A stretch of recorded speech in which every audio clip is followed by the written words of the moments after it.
4 PM news network में दोस्तों आपका स्वागत है। मैं हूं आपके साथ राशिद ज़हीर। अभी कश्मीर में आपने सुना था कि वैष्णो देवी मेडिकल कॉलेज था और उसका जो पालन पोषण था वो वैष्णो बोर्ड की तरफ से हुआ करता था। वहाँ फैकल्टी नहीं बदली, वहाँ प्रिंसिपल वीसी नहीं बदला, बस नीट के आधार पर 40-42 बच्चों का एडमिशन मुस्लिम का हो गया था। इसी बात से नाराज़ होकर के हंगामा हो गया। आखिरकार ये भी हुआ कि उस मेडिकल कॉलेज की मान्यता भी रद्द कर दी सरकार ने। कॉज कुछ भी रहा हो वो बात अलग है, लेकिन दोस्तों जहां दिमाग में इतनी संकीर्णता है, अब बात खबर ये है कि हज कमेटी हुआ करती है, उसका बोर्ड भी होता है। महाराष्ट्र की जो हज कमेटी का बोर्ड है उसका चेयरमैन एक नॉन मुस्लिम बना दिया गया है, जिस पर ऐतराज़ उठाया जा रहा है।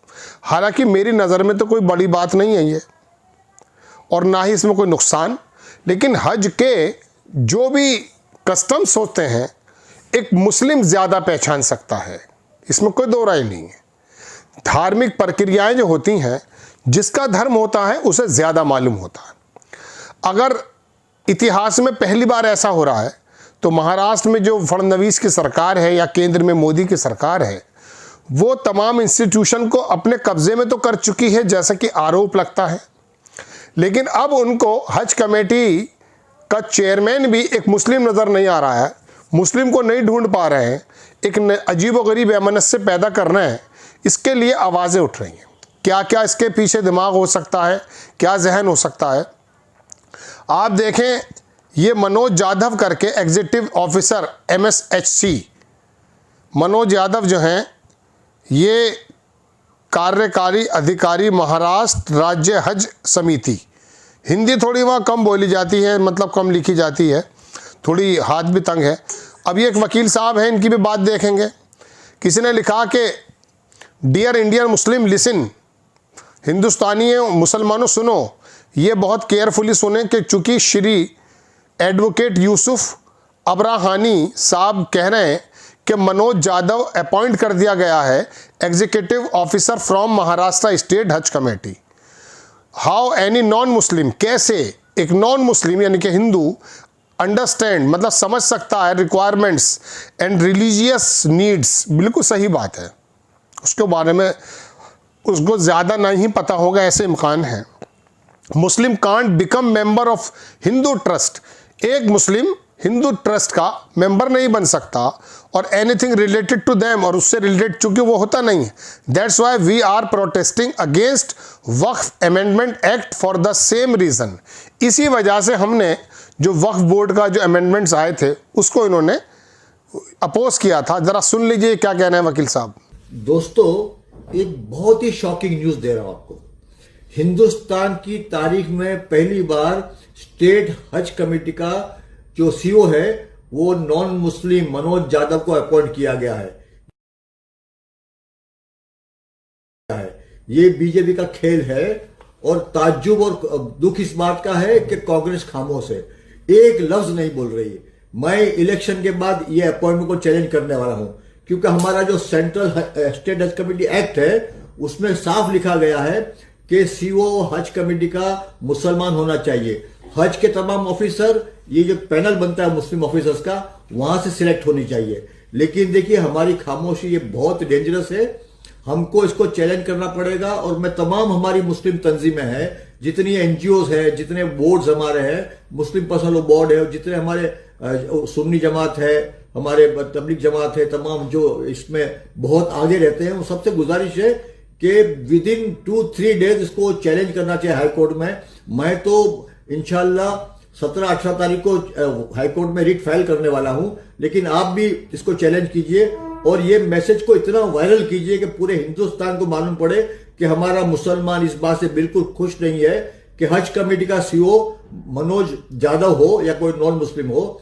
हमारे हज का जो प्रोसीजर है उससे हमारे हाजियों को बड़ी तकलीफ होने वाली है। हज चोरों को बहुत परेशानी होगी, क्योंकि उनको हज के बारे में कुछ मालूम ही नहीं है, और ये हमारा हक है कि हमारी कौम का ऑफिसर होना चाहिए। मैं चैलेंज कर रहा हूं, और आप इसको इतना वायरल करो ये मैसेज को, ताकि पूरे हिंदुस्तान में मैसेज जाए और ये बीजेपी की जो गवर्नमेंट है इसको अपॉइंटमेंट को वापस ले ले और किसी अच्छे मुस्लिम ईमानदार ऑफिसर को अपॉइंट करे। शुक्रिया। देख लिया आपने दोस्तों, अब हज कमेटी का चेयरमैन, समिति का चेयरमैन भी मुस्लिम को हटाकर हिंदू को बना दिया गया।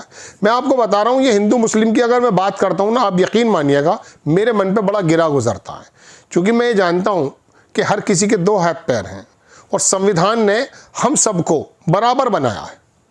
उसके अंदर इसमें कोई दो राय नहीं कि थोड़ा सा जानने वाला ज़्यादा जानता है।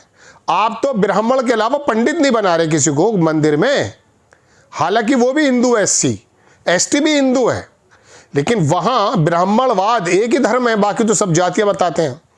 उसके बारे में किसी मंदिर का पंडित, पुरोहित, कोई दलित नहीं बन पा रहा है, कोई यादव नहीं बन पा रहा है, कोई एसटी नहीं बन पा रहा है।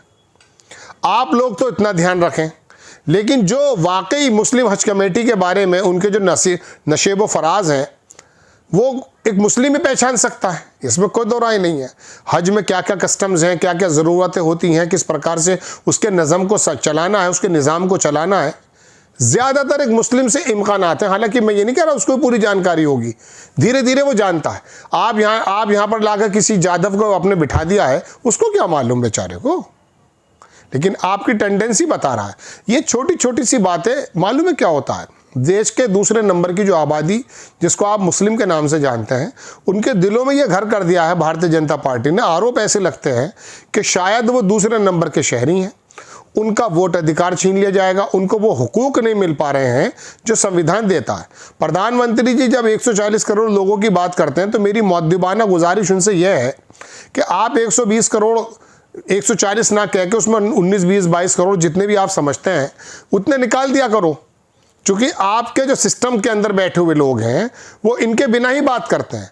फिर आते क्या हैं, सारे नेता जितने मंत्री हैं और जितने संतरी हैं सब कहते हैं सब योजनाओं का फ़ायदा नहीं मिल रहा। अरे तो भैया आप योजना ऐसे लागू भी तो नहीं कर सकते कि ये मुसलमान के लिए नहीं है।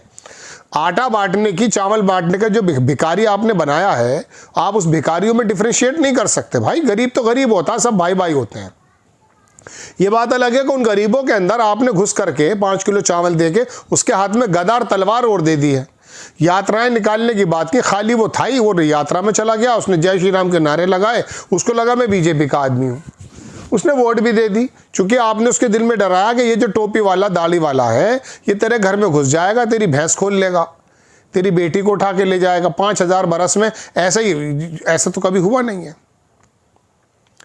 बहरहाल ये खबर यह है दोस्तों कि मैं आपको बताने हाजिर इसलिए हुआ कि अब हज कमेटी और छोटे छोटे जो सूक्ष्म लेवल के कुछ इंस्टीट्यूशंस हैं, मदरसों के अंदर घुसने का इनका प्लान है, सब इनका, ये दरअसल देश को बहुत अच्छी जगह नहीं लेके जा रहा है।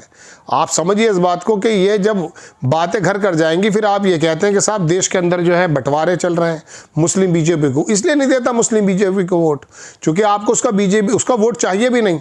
आपके दिमाग में दरअसल कुछ और ही होता है। ये धीरे छोटी बातें जो हैं समाज को बांटने का काम कर रही हैं। जय हिंद।